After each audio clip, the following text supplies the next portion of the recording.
ఏపీలో DBT లబ్ధిదారులతో TDP ముఠా చెలగాటమాడుతోంది. లబ్ధిదారులను తీవ్ర ఇబ్బందులకు గురిచేస్తోంది.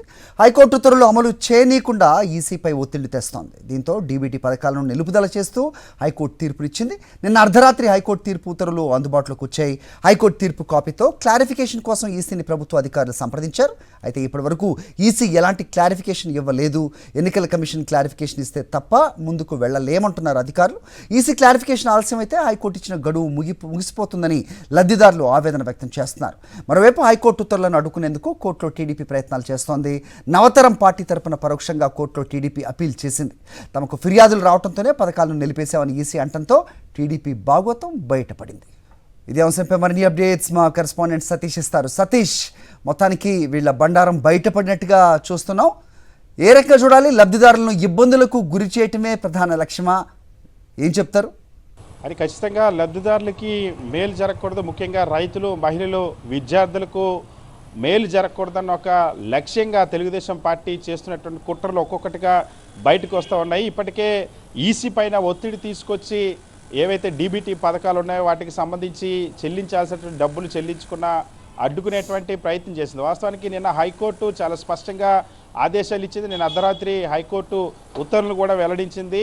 ఖచ్చితంగా ఈరోజు ఏవైతే డీబీటీ పథకాలు, ఆన్గోయింగ్ పథకాలు ఏవైతే ఉన్నాయో వాటికి సంబంధించినటువంటి నిధులు చెల్లించుకోవచ్చు అన్న అంశాన్ని లబ్ధిదారుల ఖాతాల్లో జమ చేయొచ్చు. ఎందుకంటే ఇవన్నీ కూడా ఆన్గోయింగ్ స్కీమ్స్ కాబట్టి, ఎప్పటి నుండి అమలవుతున్నాయి కాబట్టి ఇందులో ఎన్నికల కోడ్ వర్తించదన్న అంశాన్ని చాలా స్పష్టంగా హైకోర్టు చెప్పింది.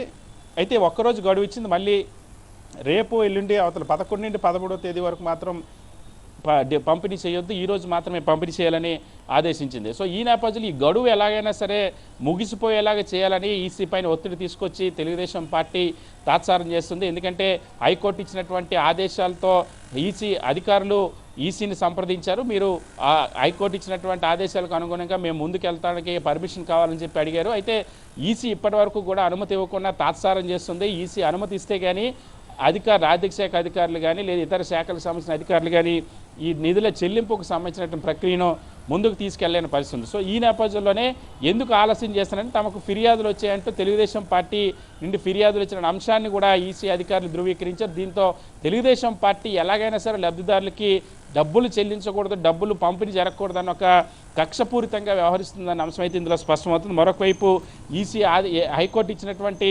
ఆదేశాలపైన నవతరం పార్టీ తరపున పరోక్షంగా తెలుగుదేశం పార్టీ మళ్ళీ దీన్ని ఛాలెంజ్ చేస్తూ కోర్టుకు వెళ్ళింది. సో అటు కోర్టులోనూ ఇటు ఈసీ పైన కూడా ఒత్తిడి తీసుకొచ్చి ఒకవైపు లబ్ధిదారులకి ఎవరికి కూడా ఏవైతే ప్రధానంగా ఇందులో ఉన్నది రైతులకు సంబంధించినటువంటి నష్టపరిహారం, ఇన్పుట్ సబ్సిడీ అందాల్సినటువంటి పరిస్థితి 7 లక్షల మంది రైతులు ఎదురు చూస్తూ ఉన్నారు. 847 కోట్లు. మరొకవైపు విద్యార్థులకు సంబంధించిన ఫీజు రియంబర్స్మెంట్ బకాయిలు ఏవైతే ఉన్నాయో ఫీజు రియంబర్స్మెంట్ సంబంధించినటువంటి ఈ క్వార్టర్లు చెల్లించాల్సినవి 650 కోట్లు, ఆ నిధులకు సంబంధించినటువంటి చెల్లింపులు నిలిపేశారు. అదేవిధంగా వైఎస్ఆర్ చేయూతకు సంబంధించి 4వ విడత చెల్లింపులు సుమారుగా 5,000 కోట్ల రూపాయల చెల్లింపులు ఉన్నాయి. వీటికి సంబంధించినటువంటి కూడా ఇవన్నీ ఇంతకుముందు ప్రారంభించినటువంటి పథకాలు, ఇంతకుముందు ఆల్రెడీ చెల్లింపులు ప్రారంభమైనటువంటి పథకాలు. సో వీటిపైన హైకోర్టు ఇచ్చినటువంటి ఉత్తర్వులు కూడా అమలు కాకుండా ఈసీ పైన ఒత్తిడి తీసుకొచ్చేటువంటి ప్రయత్నం తెలుగుదేశం పార్టీ చేస్తుంది. లబ్ధిదారులను టార్గెట్గా మొన్నే పెన్షన్లు ఇంటికి అందకుండా చేసి వృద్ధుల ప్రాణాలు తీసింది తెలుగుదేశం పార్టీ. ఇప్పుడు అదే తరహాలు ఇప్పుడు మళ్ళీ రైతులను ఇబ్బంది పెట్టడానికి, విద్యార్థులను ఇబ్బంది పెట్టడానికి, మహిళలను ఇబ్బంది పెట్టడానికి పూనుకోవడం పట్ల సర్వత్రా విమర్శలు వెలువడుతున్నాయి. సో ఈసీ ఇప్పటికైనా స్పందిస్తుందా? హైకోర్టు ఇచ్చినటువంటి ఆదేశాలను ఎన్నికల కమిషన్ పాటిస్తుందా లేదా? తెలుగుదేశం పార్టీ చేసిన ఒత్తిడికి లేదా వాళ్ళు చేసిన ఫిర్యాదులకి తలెత్తుతుందా అన్న అంశం పైన ఇంకా అధికారులు ఈసీ సమాధానం కోసం ఎదురు చూస్తున్నటువంటి పరిస్థితి. అయితే ఇంకొక ఇన్సైట్ ఇక్కడ అవసరం ఉన్న పరిస్థితి కనిపిస్తోంది సతీష్. 2019 ఎన్నికలకు ముందు పసుపు కుంకుమ అంటూ ఎన్నికలకి 2 రోజుల ముందు కూడా పంపిణీ చేసిన విషయం తెలిసిందే. అయితే పేదలకు అందుతున్న డబ్బుని అడ్డుకోకూడదు అంటూ అప్పటి ప్రతిపక్ష నేత ప్రస్తుత ముఖ్యమంత్రి వైఎస్ జగన్మోహన్ రెడ్డి ఎలాంటి ఫిర్యాదులు కానీ ఇవ్వని పరిస్థితి అందరూ చూశారు. ఎలా కంపేర్ చేయాలంటారు ఈ రెండింటిని?